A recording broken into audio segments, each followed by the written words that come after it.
Well, good afternoon, good evening, good morning, wherever you are around the world, and welcome to another live stream with Agency Success here with hosting.com. My name is Nathan Ingram. I'm the agency trainer here, and we are ready to dive headfirst into part two of creating your starter site.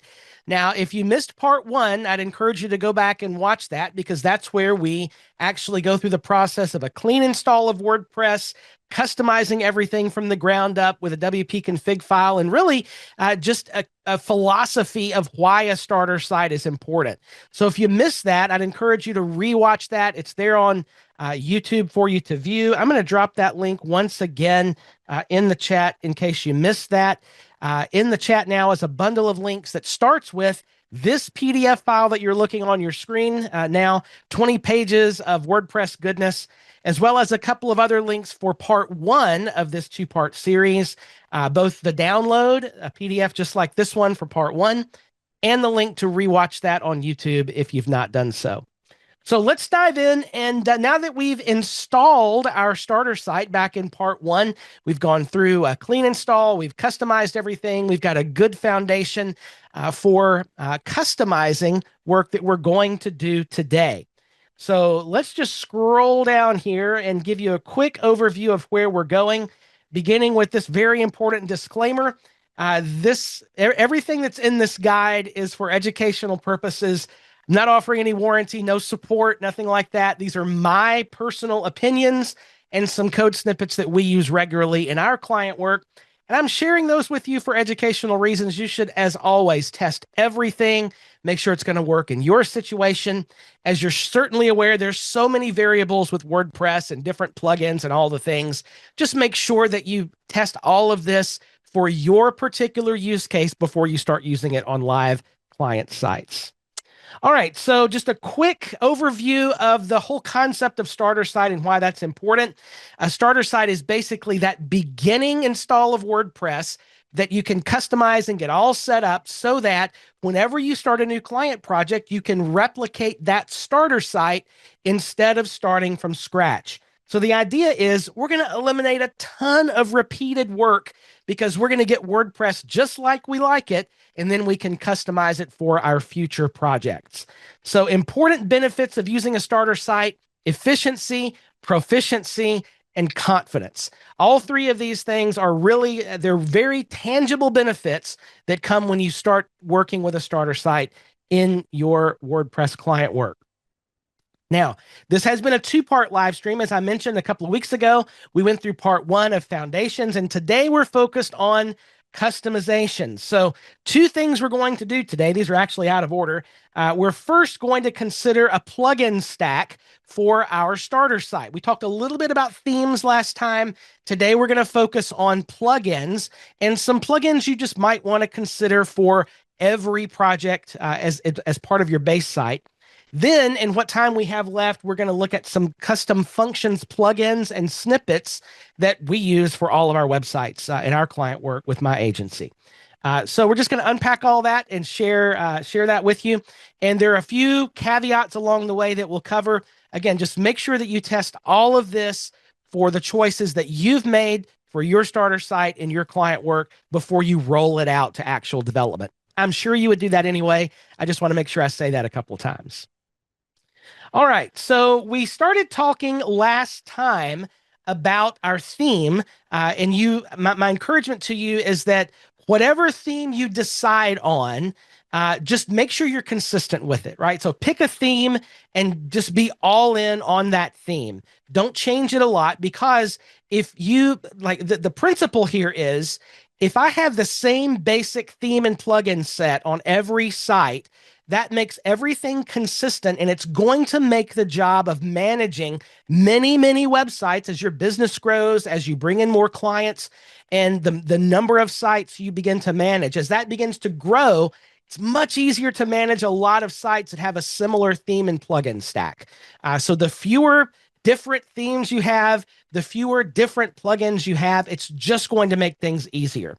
So whichever theme you land on, this is usually one of the questions that comes up, and that is, what about a child theme? Should we use a child theme in WordPress? Now, first of all, just a quick answer to the question of what is a WordPress child theme? So, a child theme was created so that out there in the WordPress theme repository, developers can put all their themes, but then each individual user could customize that with sort of a sub theme, like a child theme of that main parent theme, in which customizations could be added. Because if you, like me, have ever put customizations, like back in my very first WordPress site we ever made, was based on a 2012 or 2011 theme or something like that.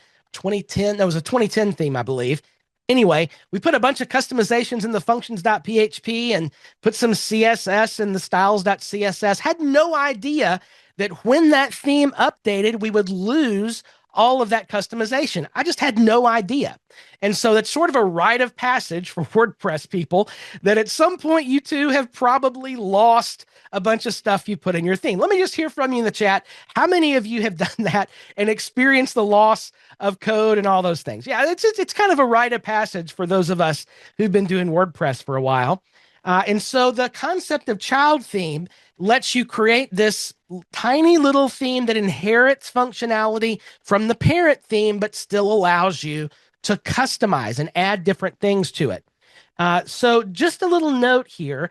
The two main areas in a child theme that generally get edited are the functions.php, where you can add code, and the styles.css, where you can add your own CSS.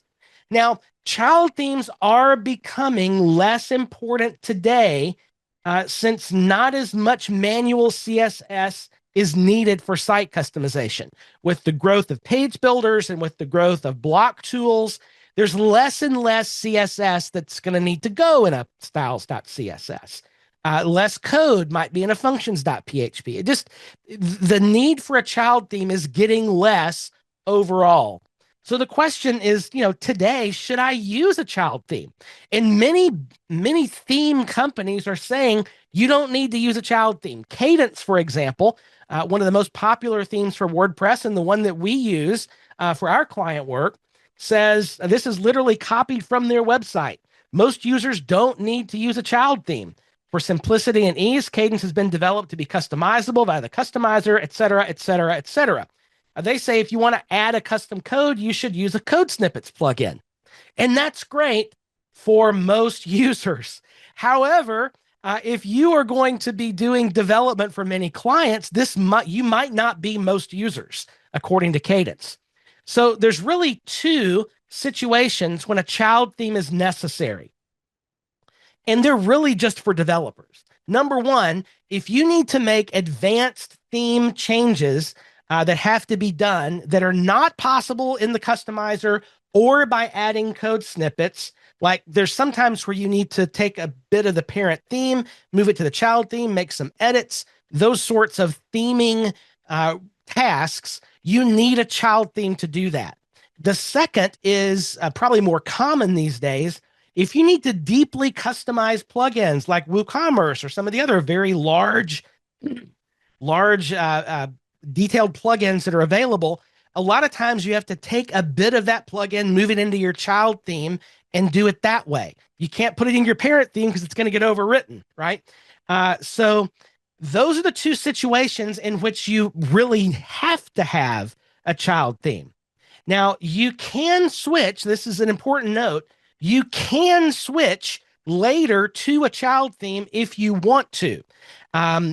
However, what you have to realize is that customizer settings are specific to the theme. So if you've gone in and you've got your site like you like it, all the customizer settings are the way you want them, and you then add a child theme later, it's not going to automatically inherit those customizer settings. It's going to be back to the defaults. So you have to go through a manual export-import process. It's not the end of the world. It shouldn't be a problem in most cases.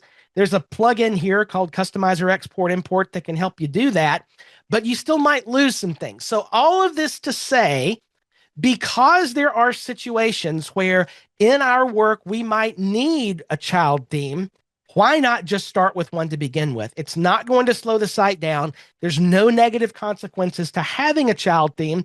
I say, just go ahead and create a child theme in your base site. That's my recommendation, and it's what we do in our client work. So create your child theme, and your theme is going. If you're starting with a good quality theme, they're going to have a whole documentation about how to build a child theme. A lot of times they'll even let you download a basic child theme, which honestly we go through and brand to our business, and the screenshot is our logo and so forth. So go ahead and create that and set it up in your site. I don't have instructions for that because that's going to be theme specific. All right, so we've talked about theme, we've talked about child theme. Now let's get into plugins, which is really the greatest thing about WordPress, are the immense number of options of plugins that can really take your development to the next level.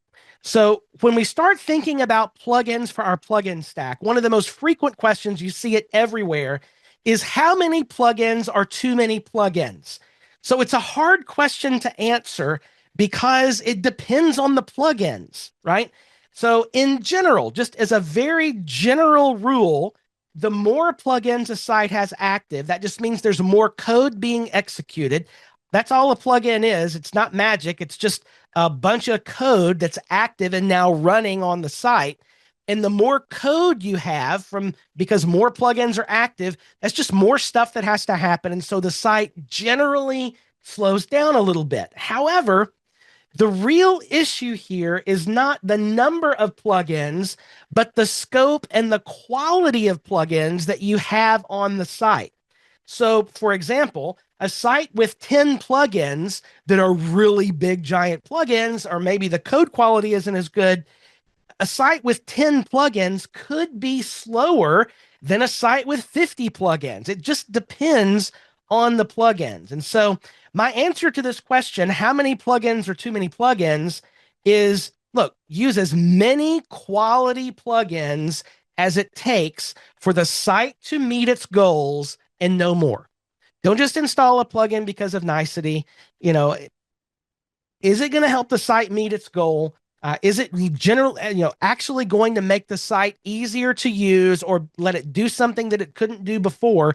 And just make sure those plugins are good quality. And by good quality, you can look at the developer and see how many other plugins they have. You can look at the number of installs, although that's not necessarily an indicator. It just, so just look at the reviews, get recommendations from others who do what we do. Just make sure the plugins you use are quality plugins, because what you don't want is to build 50 sites based on this base site where you've got some unreliable plugins, and now your management responsibilities start to become a lot more difficult. So make sure they're good quality plugins that are in your stack. Now, as we get into plugins, here's another very important hurdle to get over: premium versus free. There's a mentality in the WordPress space that is anti-spending money on plugins or themes or whatever. Like, we want to try to get as much of it done for free as possible. And I totally get that. Like, we should be financially responsible. However, there are some things, as you consider what is the tool set that I'm going to build my business on, there are some things that we need to invest in. So as you consider what themes and plugins to include, there are certain pieces that you should consider paying for.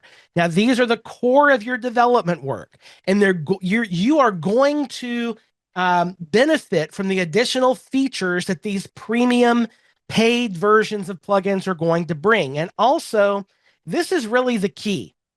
It benefit, like, if these are these foundational pieces, which we're going to go through in just a minute, these foundational pieces of your base site, these are things that they're the building blocks of your business. They're the foundational plugins of your work. It benefits you in the long run to pay for those things. Even though it costs you money, what you're doing is you're incentivizing the developer to continue to work on that plugin, to build new features into that plugin, to continue to support and update the plugin. Like, they've got to have a business too. And so these key pieces, now, sure, there's a place for free plugins to do little things, right? But the key pieces of your build need to be centered around premium themes and plugins that you can rely on as a business. That's what's very important here. All right. So, what are the things we should consider paying for? The first, we've talked about themes quite a bit, and you should definitely pay for whatever theme that you're going to build your sites with. That you really do need a premium theme, and you want that again so that it continues to get really good and new advanced features. You have access to good support, the security is going to be there, and so forth. So we talked about this, and just for the sake of time today, I'm not going to go back through this. But depending on how you're building, whether you're a block person or a page builder person or whatever, build the ecosystem of the theme and plugin that support that choice, right? So there's some options here. Now, the next thing that I would encourage you to pay for is a form plugin. Now, forms are a critical part of most websites. Every website probably has a form. Uh, you need a solid form plugin to make them work. Now, page builders and block sets often have form modules or form blocks built in. And what I'll tell you is most of those are so very basic, they just don't. I mean, they might work for a basic contact form. And if that's all you're ever going to need, fine. But you need a real form plugin. And there are a number of excellent ones out there. Now, if for each of these areas, I'm supplying some suggestions. And what I don't want to do is start a war in the chat. You may have your own favorite, and that's fine. I'm not. These are some options that I think you should consider if you haven't made a decision that way. I'm not casting aspersion on other plugins, but some suggestions here. Gravity Forms. It's hard to beat Gravity Forms. Fluent Forms, another solid choice. WS Form, another solid choice. So whichever of these, or maybe another one you decide to use, invest the money, pay for a form plugin, and it will serve you well going forward. It's going to give you a lot of extra features. And folks, the things we've done with Gravity Forms over the years, we do all sorts of amazing things with Gravity Forms, even on the back end of a website to create automation flows for clients with using the form inputs there. It just does so many cool things. Anyway, paying for a form is going to serve you in the long run. Another category of plugin you should consider investing in is image optimization. Now, just a caveat. Managed WordPress hosting powered by Rocket.net that's offered by hosting.com, you don't have to worry about image optimization because it's all built into the hosting platform because it uses Cloudflare Enterprise and you get that for free. And so all this is built in. But if you're not building in the Rocket.net powered platform, you really do need to pay for an image optimizer plugin. Now, some suggestions, we use eDub. We just have for years. I like it. Short Pixel, Imagify. There's a bunch of other ones like this.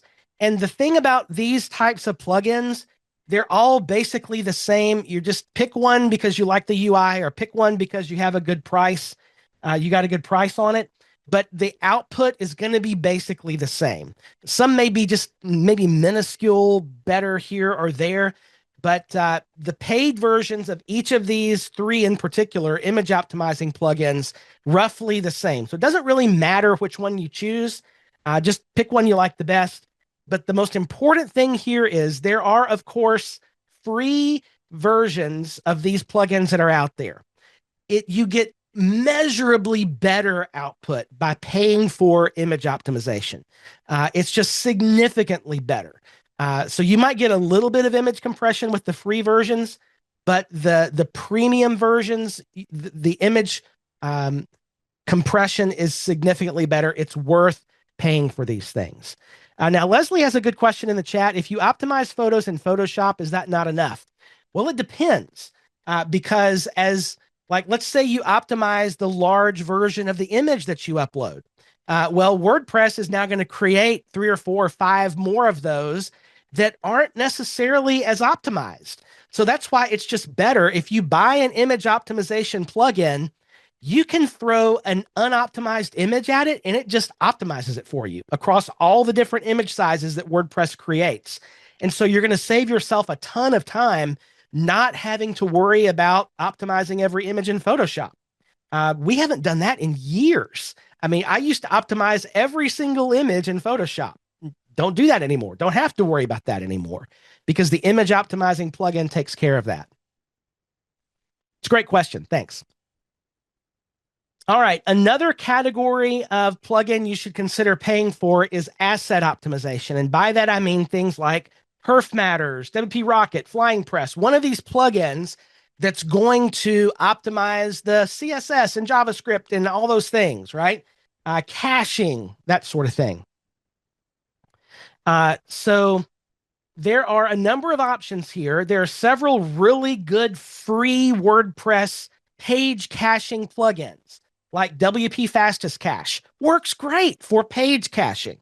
However, you need to understand how your hosting platform works and get your host's recommendation on what plugin to use. So, for example, if you're hosting on Rocket.net, hosting.com's Rocket.net solution, they are going to give you for free a WP Rocket license for every site that you are hosting with them.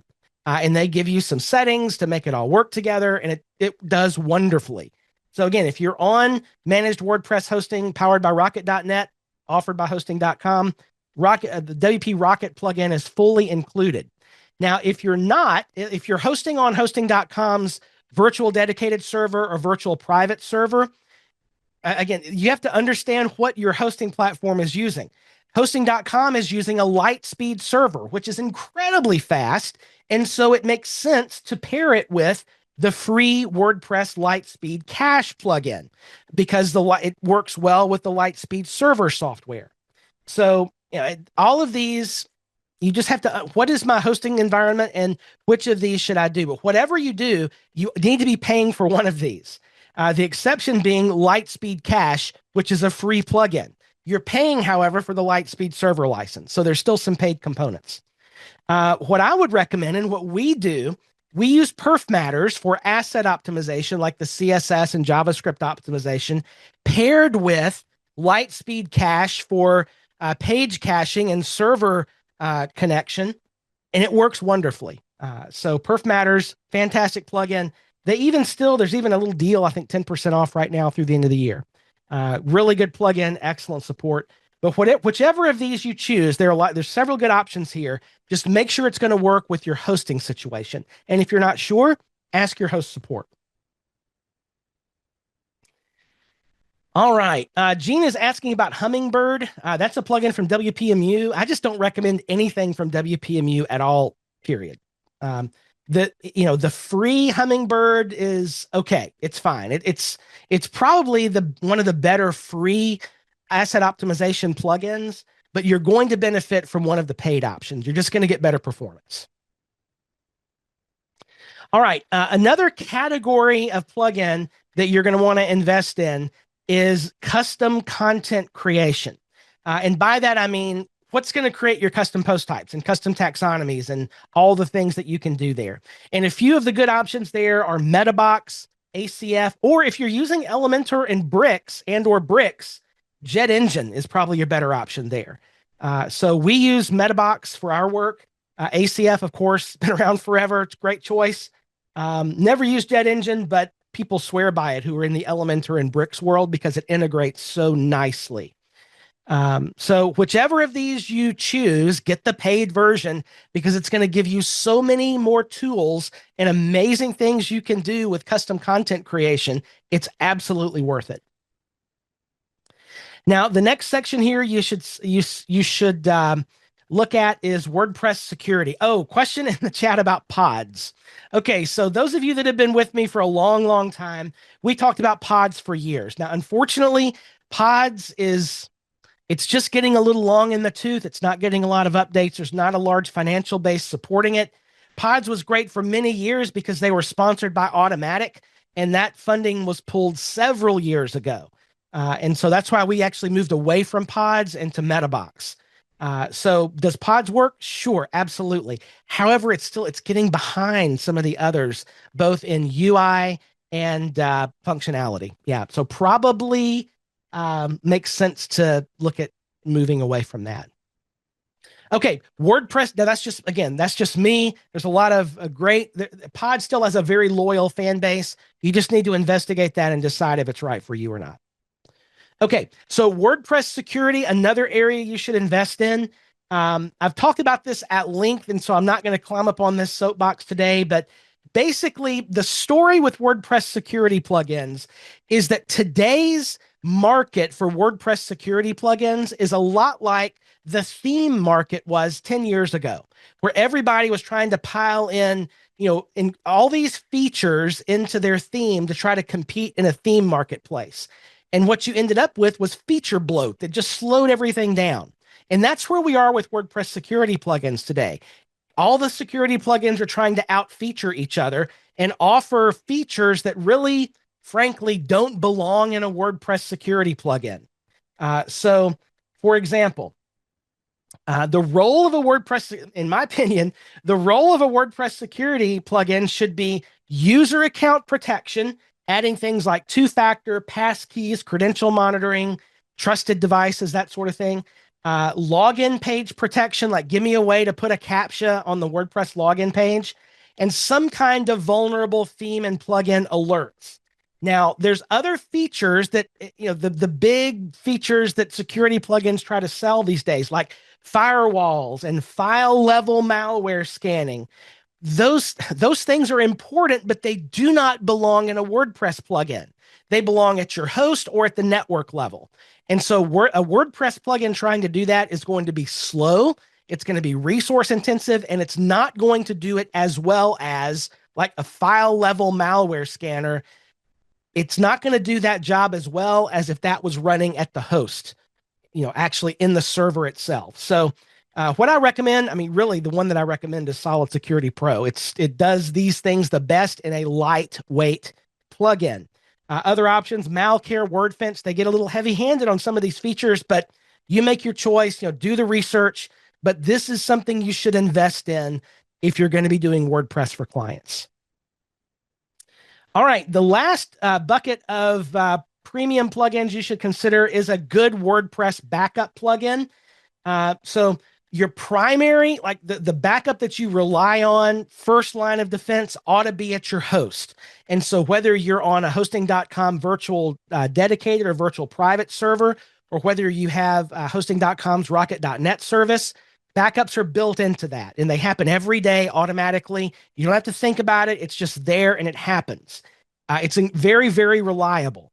Now, I also, though, recommend that you have a WordPress backup plugin or a backup solution that in one way or another takes a backup of your site and sticks it out in cloud storage that you manage.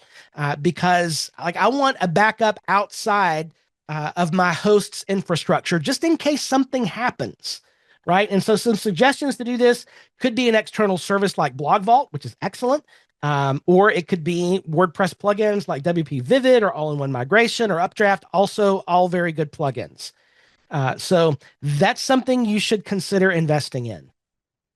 All right, I'm going to pause quickly right here. Any questions that I missed in the chat? Rick is asking, are CDN image optimizers worth anything? Sure, absolutely. Now, you just have to make a decision on where you want to spend the money, because a lot of times a CDN level optimizer is going to be more expensive than a WordPress plugin license.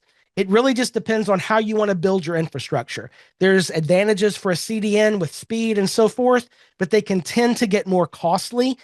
We've opted for a WordPress-based image optimizer, and then we use Cloudflare's free CDN, and it works quite well. But again, that's a personal choice. And, depending on your situation, a CDN might actually work better. It is certainly simpler to have the CDN running. Okay, I know there's some specific questions about other options like WP Umbrella and so forth. I don't really have time to get into that. That's a good office hours question. So feel free to come back on Thursday for that question, and we can unpack some of these specific solutions. Okay, so let's move into some free plugins. We've talked about the kinds of things you ought to invest in as far as premium plugins. There's still absolutely a place for free plugins in your stack. Now, I'm going to drag over my starter site that we built the other couple of weeks ago here at wp1.dev, because we're going to look at a couple of these plugins in particular, but here's a few free plugins you might consider. All of these might not be good for you, and you might actually have some free plugins you like that aren't on this list, and that's fine too. The goal here is that we want quality plugins that we use on all of our sites that we can rely on. So let's just start down the list here. One of the plugins in our stack is the Accessibility New Window Warnings plugins from Equalize Digital. It helps you meet accessibility compliance by adding a notice on anything that opens in a new tab. And if one of the things we didn't like about it is how large the icon is that it creates and the size of the text in the tooltip. In these two classes, this is a little freebie for you.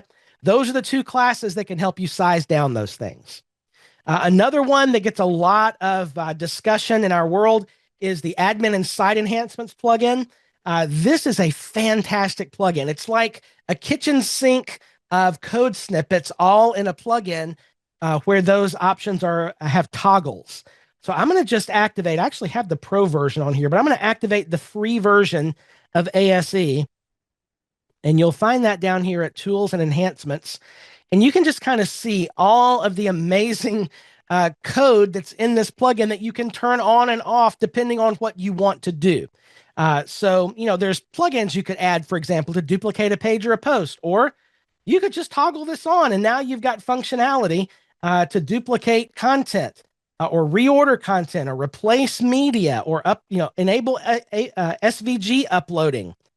So all of these options, it's just full of really amazing things. So we've leaned heavily into ASE for our work, and we own the pro version. And by the way, if you want to do the pro version, they still have a 20% off deal through the end of the year. It even has a lifetime deal. And so that's what we did. We bought ASE. Jamie asks, will that replace a snippet plugin? No, it does not.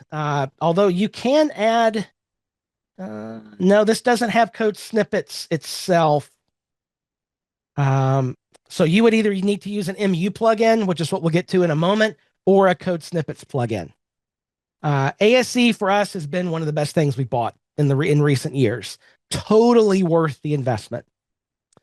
Another one, I really, really like this plugin called Crop Thumbnails, as do our clients. And so if you've ever had the situation where you upload a picture of somebody's face and it's cropped them with their nose and mouth, or sometimes a even worse crop. This Crop Thumbnails plugin is really, really powerful way, an easy way to deal with that issue. So let me activate this plugin really quick. I'm going to show you how this works. Let's say we've got this image here, and this is what the crop image, the crop thumbnail button plugin adds, this button right here. So once we go in here, we'll choose like our thumbnail, and I can just change where this is going to crop. So I could just crop these little guys right here and hit save. And now that's what my thumbnail is going to look like on the site. It's wonderful. It's intuitive. Our clients love it. This goes on every site. It's regularly updated and maintained by the developer. Another one that we like is the Enable Media Replace plugin. Now, this one lets you essentially replace one image with another. So if we activate Enable Media Replace and we go to, again, one of these images, right here, upload a new file. So we could go out, grab an image, upload the new file, and it replaces the existing image with the new image all across the site. But it's not just images. We love this plugin, especially if, let's say it's a site that has a bunch of PDFs in the media library or audio files or whatever, and they need to update that. You can use this plugin to update PDFs or any other media, anything that's in the media library. It's really, really good for that. Now, note, this plugin can be replaced with ASE Pro because it does have that built-in functionality. Speaking of snippet plugins, that's the next one on the list here. Fluent Snippets is the best WordPress snippet plugin, period. It's better than all of the other ones, like no holds barred. And the reason for that is Fluent Snippets, I I don't want to take a lot of time getting into the details of this, but what Fluent Snippets does, instead of storing code snippets in the database like every other snippets plugin does, Fluent Snippets actually writes PHP files in your plugins area. And so it actually creates those flat PHP files that don't require a database hit to fetch. Database hits are the slowest thing that WordPress does. And by putting those snippets in an actual PHP file, it just speeds everything up. So this is, if you're going to use a code snippets plugin, this is the one to use. And we could do a half hour on this plugin, but this is the one to use. The next one in the list, you're gonna need something that does SMTP, something to help WordPress emails get to the inbox. Now, by the way, we do have a live stream coming up in January where I'm going to unpack this whole issue on January the 20th. Who stole my email? Getting WordPress emails to the inbox. That's coming up, and we're going to really get into this issue. But to solve it, you need an SMTP plugin of some kind. Now I've got a couple of options here. Fluent SMTP is probably my favorite, just free SMTP plugin. It supports multiple connections and even a fallback connection if your primary one doesn't work. However, if you pay for a Gravity Forms membership already, I would say use Gravity SMTP. I like it even better than Fluent SMTP. Now, it's a paid product. You do have to have a Gravity Forms license already for it. But if you do, you can log into Gravity Forms and download it. It's a gorgeous UI, and it absolutely works. I'm just going to quickly show this. This is it right here. Beautiful graphs. It's got a nice log here. It supports lots of different SMTP options. So many of them here, including, by the way, Email It, which is an AppSumo deal right now for a transactional email provider. So really, really like Gravity SMTP. That's what we use on all of our sites now. And we'll get more into this in January as we unpack this whole topic. But for transactional email, 100% recommend Postmark. It's fantastic. All right, another one, if you're a Gravity Forms user, is Gravity Forms Zero Spam. Unfortunately, it only works with Gravity Forms, not any other form solution. But this is all we use on our sites to prevent spam on contact forms, and it just works. It works great. Simply install, activate, no settings. It just works. Another plugin you might consider is the Index Now plugin. Now, if you're using Cloudflare to run the DNS, it has this feature built in at the network level. So you can turn on the Index Now feature called Crawler Hints by Cloudflare, and it works. Now, what Index Now is a protocol that allows a site to inform a search engine when new content is added. Now, Google doesn't support this, but Bing does, and Yandex and some other search engines do. And you can proactively notify them that there's new content they need to come take a look at. So this is a great plugin to use if you're not on Cloudflare. If you're using Cloudflare, don't install another plugin. Just turn it on in the Cloudflare settings. Another quick little addition, if you're using Gravity Forms, love this plugin. If you are connecting your Gravity Form to anything out there like Constant Contact or Stripe or PayPal for payment or whatever, this puts little icons in the form list so you can really quick see what forms are connected to what. Absolutely love that. Another one you might consider is Login Press. This is a way to customize the login page for WordPress. It's a very visual way to do it in the customizer. I love to do this for every site because it's just an extra little touch that we can give to clients. If they're going to log into their site, it's branded with their logo, maybe an image, their colors, whatever. It's a nice little touch that takes 5 minutes and it just looks great. By the way, if you're using ASE Pro, it has a login page designer built into it. Another plugin we'll use in our base site is called My Private Site. Been using this forever. A simple checkbox makes the site password protected. You can't view the site without the password, which is really helpful for a site under development to keep people out, to keep Google from indexing it, so forth. Again, can be replaced with ASE Pro that has a site-wide password feature as well. We talked about this one just in the most recent office hours, and that's redirection. This goes on every site. Even if we don't have redirects, we keep this one installed because at some point we're going to have a redirect. It's very light. It's a venerable WordPress plugin, been around forever. If you're going to do 301 redirects, this is the way to do it. So put that in your base site. Another one, regenerate thumbnails. This is always on the site during development. If we have to build custom image sizes or do something like that, you need a plugin that's going to regenerate all your images with the sizes you've defined. This is the best plugin to do that. Usually this gets deleted at launch though. We don't need it on the site anymore after development. If you're managing sites for clients, Simple History is your best friend. It keeps a searchable log of everything that happens on the site. Logins, page changes, plugin additions, all the things.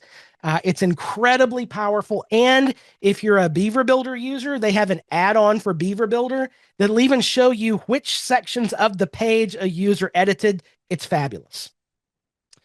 Something else you may consider is SNY Auto Featured Image. This is one spot in WordPress where you can add an image that is going to be used by default and in the page or post shares if you didn't, for some reason, have a featured image added. So this just makes all your shares look great. Now, your SEO plugin also may have this built in, so you don't need to duplicate that if it does. SVG support by Ben Bodie is a great plugin to allow SVGs to be uploaded to the WordPress media library. This is a must. However, can be replaced with ASE Pro. They have that option to toggle on. User switching is one that we absolutely love. If you're not familiar with this one, actually, I don't think I only have one user here. So it's not going to be real helpful. But if I had another user here, you can just in the user list, click switch to, and you can view the site as that other user logged in and then switch back to yourself. Super helpful if you have any sort of a membership site or a site where content protection is based on role or whatever. Very, very important for development. This one is a silly name, but we use this plugin for every build. Now, it gets deleted after development, but this is, in my opinion, the easiest way to add a whole bunch of pages to a site right away. So if I go down here to Waka page, bulk page, right here, it's under pages and add multiple pages.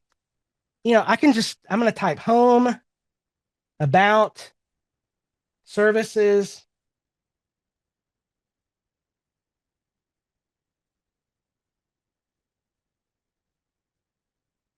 and contact.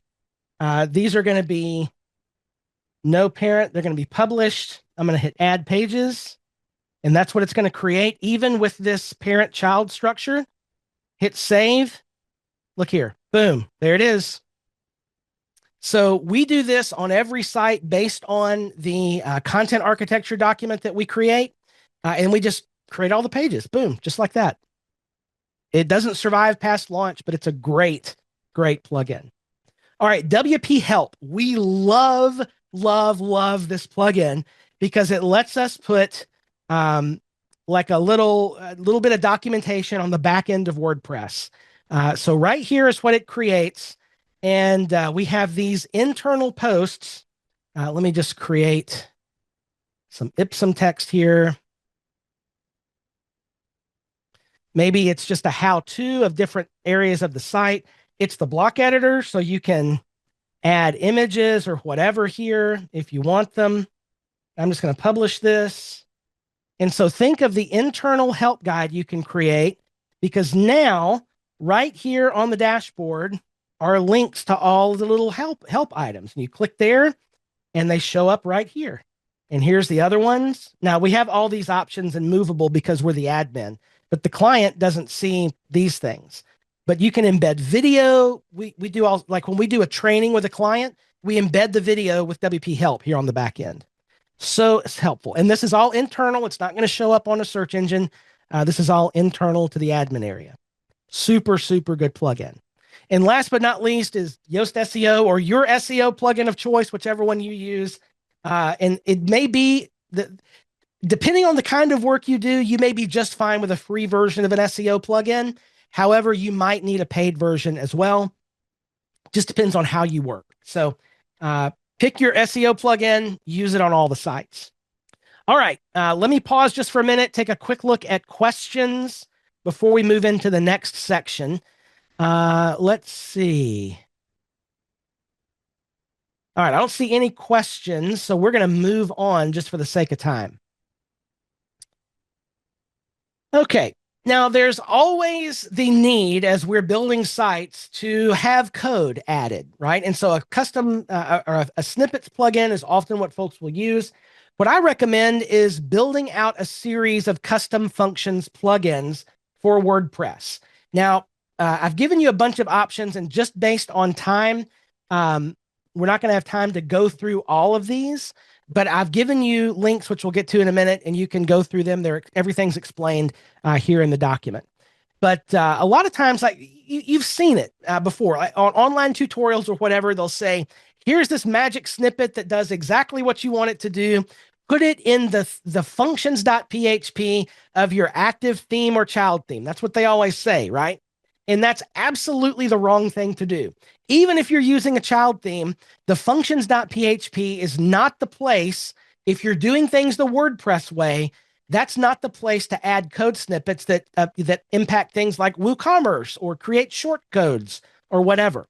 Now, the WordPress way is things that affect the way the site looks, fonts and colors, and that's the theme. Things that affect the way WordPress works, those are plugins. Now, that line is getting blurred a little bit these days, but that's the way WordPress is supposed to work. So the WordPress way to add functional snippets is in what's called an MU plugin, a must-use plugin. Now, if you've never seen this before, I'm gonna do my best to explain it quickly, but also keep things moving. So this is not something that's in default WordPress. You do have to create a folder for this, but once you do, WordPress knows what to do with it. These are plugins, and by plugins, they're not like multiple file plugin. Like most WordPress plugins have like a file tree. Like you can't take a WordPress plugin and stick it in the MU folder. It won't work. These have to be single file plugins that are basically code snippets all wrapped up together. But what we're going to do, we're going to create a folder called MU plugins in the WP content folder. And let me show you what happens. So here's just a cPanel file manager for wp1.dev, the site we've been working on. So we're going to go into WP content, and I'm going to add, well, I already did. Here's a folder I created called MU plugins. So there's nothing in there right now, but we're going to start adding a series of MU plugins that have some code snippets. Now, a few little tidbits about these custom functions plugins. This one is very important. You can't update custom functions plugins like regular WordPress plugins. Like you can't press update and get a new version of it because they're yours. They're your code. It's just like code in a functions PHP. You would have to go into every site to change those. And so that's a little bit of a downside. And the only other option really is creating your own plugin with your own update server, which is usually a bigger job than most of us want to do. So what we want to do is put some code snippets that we trust in these MU plugins, and they're all already there in the base site, ready to be replicated for future projects. So let's take a look at what some of these will do. Now, what I recommend is having multiple custom functions plugins that are segmented to different categories. And I'll show you what I mean by that. There's a lot of information here. I'm just going to skip through, and it's good stuff. I would read through it if you want to learn more. So the first custom functions plugin we're going to create is one that is really going to change some WordPress core functions. And so I've given you a link here for each of these functions plugins. It's going to open up a gist. Now I'm using this because it's the easiest way for me to share code with you without getting like smart quotes and things that are going to break the code. So this is a gist that you can take a look at. So what I'm going to do is I'm just going to copy all of this.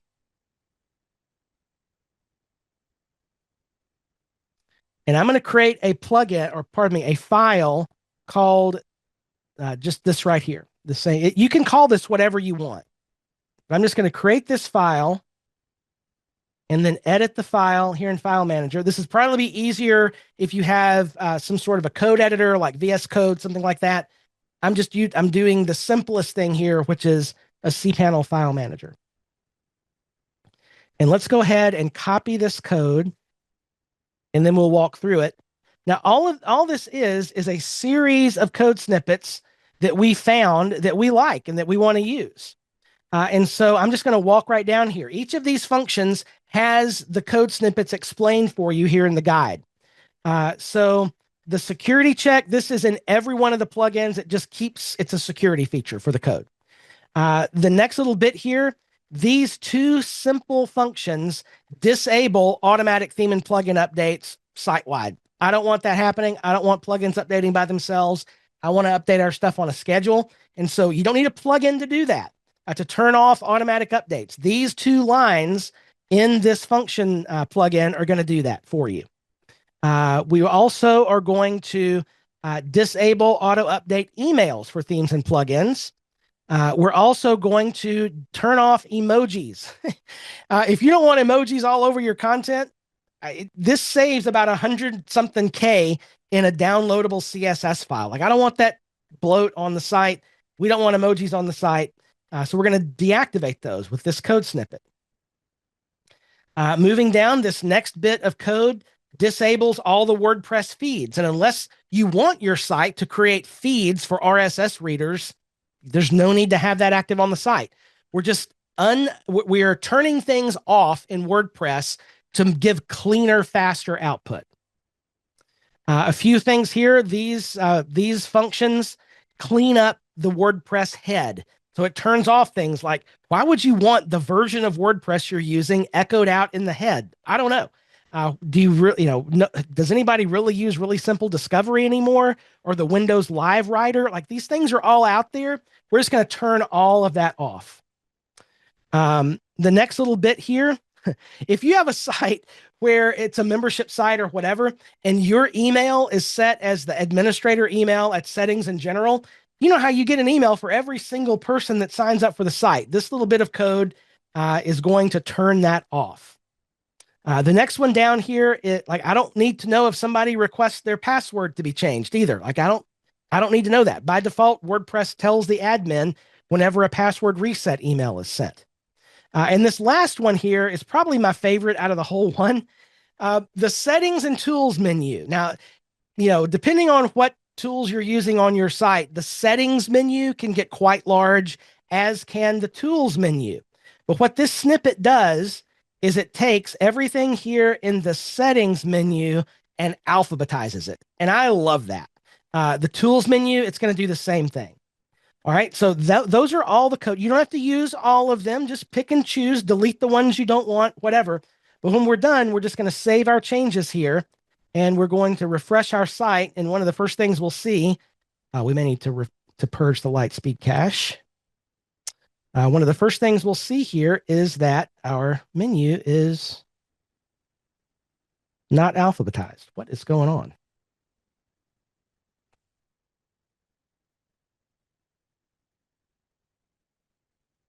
We should also, let's just make sure I didn't put it in the wrong place. No, we see our must-use plugin show up right here. So it is working. Isn't that interesting? Oh, no, you know what? I edited this function so that it always keeps general at the top, but everything else is in fact alphabetized. Yeah. So we usually go to general first anyway, if we're going to settings, but everything else you'll see here is alphabetized, and that's what we want. A few other things you can do. I'll get into the next gist here. These are some admin dashboard customizations. So we're going to create another MU plugin. Now, I like to have these separate just to separate the kinds of functions they are, so they're easier to edit later. And I'm just going to create this and we'll take a look at all the things that are in here.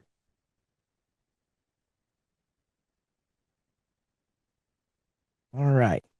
Now, the first thing that this function is going to do is turn off howdy. Now, if you are in US English, you see howdy username up here. I think that's incredibly unprofessional. I've never liked that. It's cute and all for grandma's cat blog, but if we're doing this for a serious business owner, I really don't want howdy. So what this is going to do is replace howdy with welcome. Now, in the past, we had some code that did that in our functions plugin that broke. And so WordPress changed the way it was doing that menu. So we had to actually go back and update all of our sites. It's one of the downsides of an MU plugin. This code works. It's using a translation function rather than a replace function for that howdy. The next thing we're going to do here, I'm going to remove the WordPress dashboard menu completely. So do I really want, I don't want this WordPress. I don't need all these links up here. So I'm going to get rid of that drop-down menu completely with this next bit of code.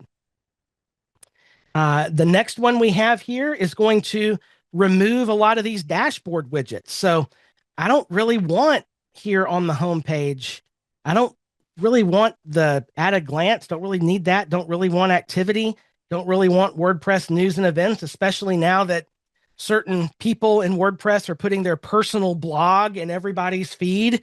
I don't want Matt's stuff in my feed here. I don't ever use Quick Draft. So why not just, hide all these things? And you can certainly turn those off up here. Like if we want to turn Quick Draft off, we can do it right here, but that's per user. And this code is just going to unset all of those boxes. Now, I've also added a couple here. Like if you use the events calendar, that's what will remove the events calendar box. There's one here for the WooCommerce setup box as well. And there's others that you can find and add. If you're not using either of those plugins, you can pull that part out of the snippet. If you leave it in there, it's not going to matter. What about site health? I like to disable that in the menu here, because the only thing site health has ever done for me is cause clients to ask questions when they don't need to worry about it.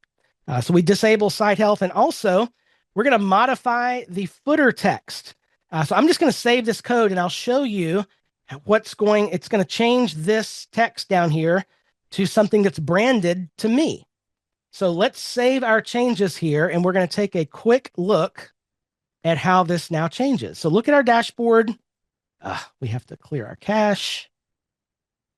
Ooh, did we break something? We might have broken something. Let's make sure we copied the code correctly.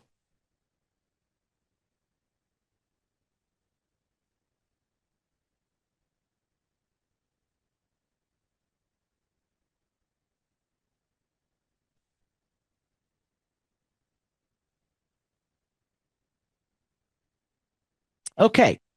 All right. So something is wrong. Quick little lesson in troubleshooting an MU plugin. This ought to have given us an error either in the root, nope, or in the admin area. Yes. So let's see what we've messed up here. Ooh, that's ugly. Now this has started not working again. All right, I'm going to pull the replace howdy out. I'll update the gist with a correct version of this once I figure out why that's not working. All right. So notice how now our dashboard is super clean. There's not even the options for the other areas there, but look right here. I now have my agency logo right down here at the bottom. I like that. And that's a simple bit of HTML that you'll find down here at the bottom.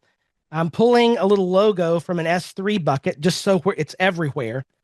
So just update this with your own HTML. Put your own logo there. And now you can have that branded bit down there at the bottom of the dashboard. Does that make sense, everybody? I'll figure out what's wrong with this howdy code. It continues to be a problem. This worked when I tested it yesterday. I'm not quite sure why it stopped working.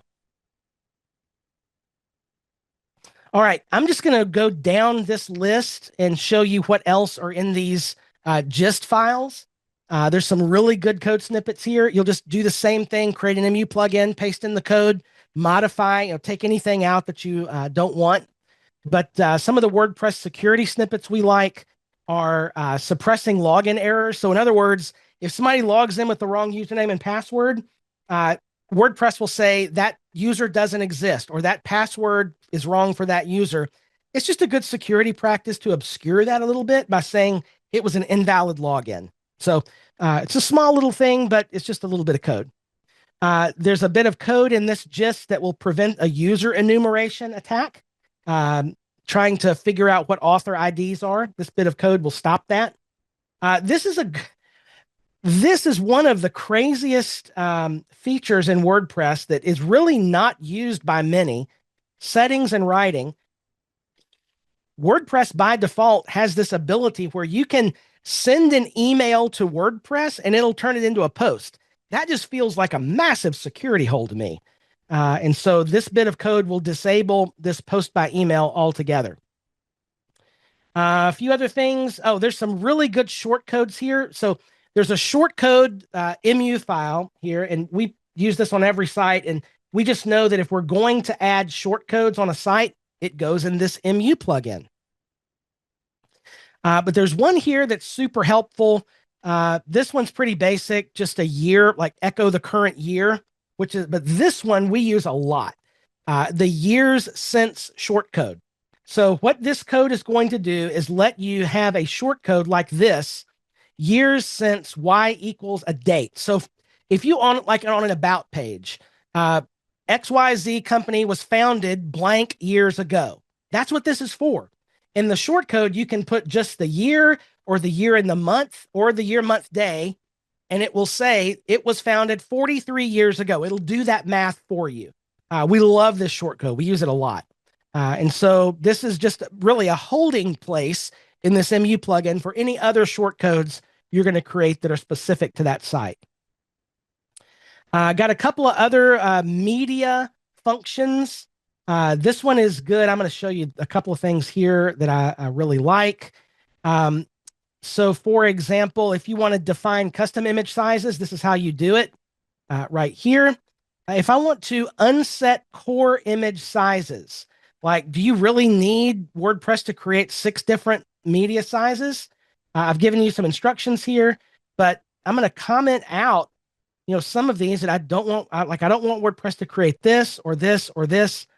The way WordPress makes you do this code is a little odd. Commenting out means leaving on, which is weird, but that's just how it is. So the other things you can do here are, there's a bit of code that will prevent video files from being uploaded to your media library. So it looks for these particular types of video.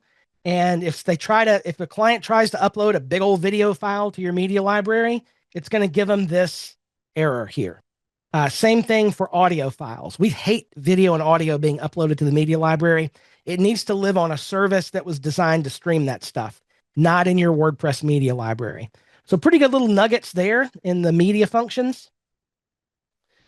We like the disable comments MU plugin here. I've given you some history on that, but adding this MU plugin just disables comments site-wide, period. Gravity, if you're using Gravity Forms, there's a couple of helpful functions here as well. And the last one that I'm actually going to create are these custom dashboard widgets. Now, we really like these, and we use these in a couple different ways, but I'm just going to go ahead and create this file. Get back to our MU plugin folder.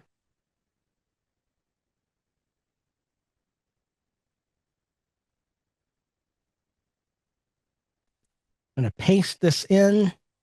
So this is actually going to do 2 things for us.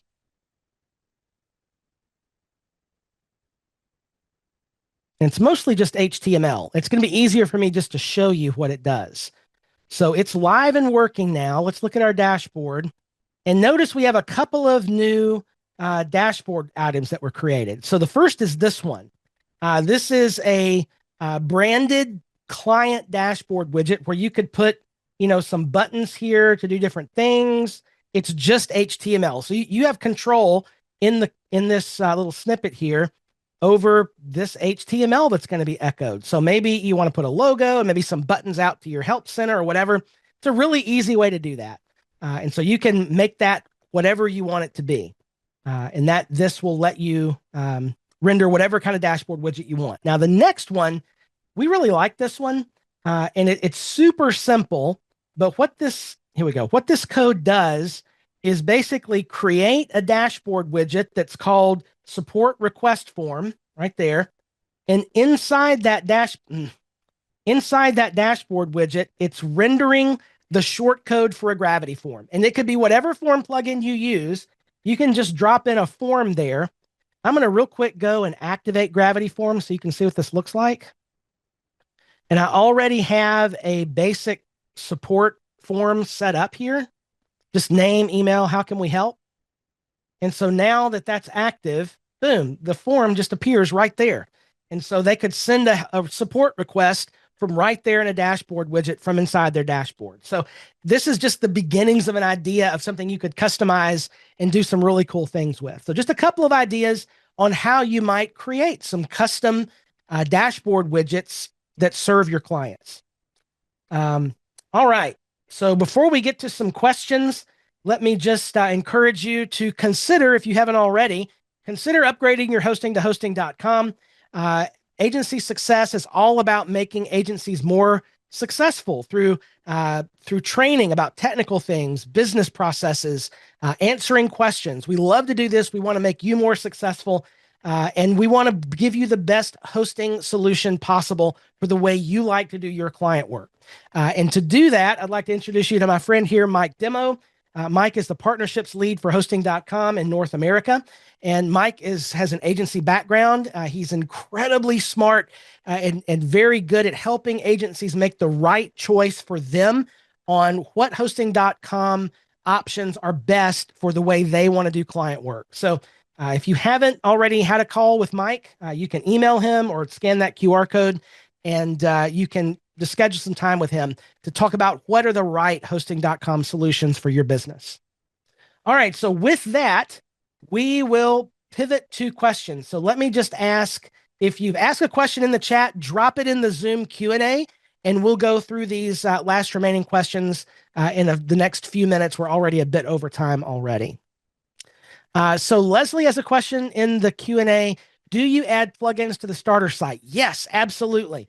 So all those plugins that were in that list are in the starter site. And matter of fact, if you have premium themes and plugins, go ahead and license those. And a lot of times those licenses work just fine when you replicate the site.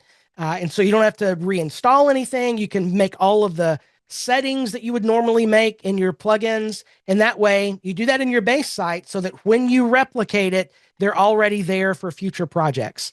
So as you're setting up plugins, just think of what are the things I'm going to do for every site, and just go ahead and set those settings in your plugins and they'll already be there. You're going to save a ton of time. Let's see. Stacy is asking, am I using one large MU plugin or many separate ones? So many separate ones. I kind of skipped through that in the guide, but if you'll read through that, I talk about the whole philosophy of MU plugins right above the section where I start sharing the gists. So we use several different MU plugins where the snippets are confined to a certain category, like security or dashboard, that sort of thing. Now, they would totally work all in one file. It just gets to be really long. So separating them doesn't cause any like performance impact or that sort of thing. It just makes it easier to find things. Marco, sometimes I develop the website, but I'm not the one maintaining the platform. Since MU plugins can override core WordPress settings, those options still remain visible in the. Will those options still remain visible? How can I leave clear information for future developers? Marco, that's a great question. And that's a perfect example of making decisions based around how you're doing your work and who's going to use it and that sort of thing. And so in that case, you could do a couple of things. You could use MU plugins like this and then just pass along documentation, just a list, just kind of like even what's in this guide. Basics, this is what the functions do. Pass that along to whoever's going to be managing the site later. Or if MU plugins or might cause those folks some complexity, you could create those in a snippet plugin like Fluent Snippets. That way it's all accessible easily from the WordPress admin. And in Fluent Snippets, it's really, there's not a performance issue there, as there would be with some other snippets plugin. Does that make sense, Marco? It's a great question. Just provide them documentation. That's the key. Jamie, some of those pieces of code are already available in the native WP settings, like disable comments, disable post by email, etc. A great question. So, should you use settings or code? I like to use code because it just removes the whole thing. Like, I would not put it past a client, for example, to go wandering through WordPress and turn on, post by email. That sounds cool. Let's turn that on. Well, let's just get rid of that whole option. It's a bad idea. It's the same reason why in the first part we did this. Like, we hard coded the WordPress address and the site URL. Like that doesn't need to be here in a user accessible place. Like, it needs to be hard coded. So that's how I think about that. That's, it's something you should consider for how you want to do your work. Stacy, when someone uses the dashboard gravity form and I want to reply, does the reply go to their email or does it stay in the dashboard? It's just like any other gravity form. So however you set up the notification, have it the reply to in the form can be your email address or their email address, right? You would set that up just like any other form. The fact that it changes nothing about the form that it's in the dashboard. It's just displaying it there, just like it would display on the front end of the website. It's a standard form. Christine, that's a good question. Why don't you ask that in office hours? It's a little beyond our scope today about theme choice. I'm happy to get into that during office hours. Ben, so you only use a snippets plugin for site-specific snippets. Ben, we actually use MU plugins for all of those things. That's just a development decision that we've made. We don't use a snippets plugin at all. So we put everything in MU plugins. So if there are like project-specific snippets, those are a separate, another additional MU plugin. So it'll be, have the client name in it, .php, and we put all of the project-specific snippets in one spot. But we don't use a snippets plugin at all. Again, development decision. If there's nothing wrong necessarily with using a snippets plugin, except that code is accessible from the WordPress dashboard. We would just rather it not be. Last question from Christine. Can we do more with the starter site? More setup, more options? You find this so helpful? I'm open. So this used to be, at one time, this was a 9-hour course, which we've whittled down to just a couple of hours this month. There's so many more things we could talk about.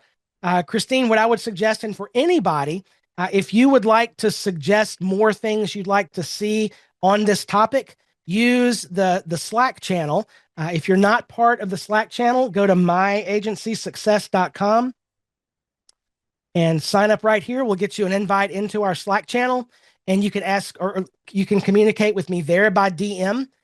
Is really the easiest way, or nathan@nathaningram.com. You can get me there as well. And I would love to hear your suggestions, because we're always planning the next set of content for our live streams. All righty. Well, folks, that is going to wrap us up for part 2 of creating your starter site. Hopefully that gives you some fun things to explore over the next couple of weeks as things start to slow down a little bit for business. This is always the time when we're doing something creative in our business and building something new or trying something new. So hopefully this will give you a little bit to think about for that time as well. I'm back on Thursday for office hours as usual. We'll see you back here then on Hosting.com's Agency Success, where we go further together.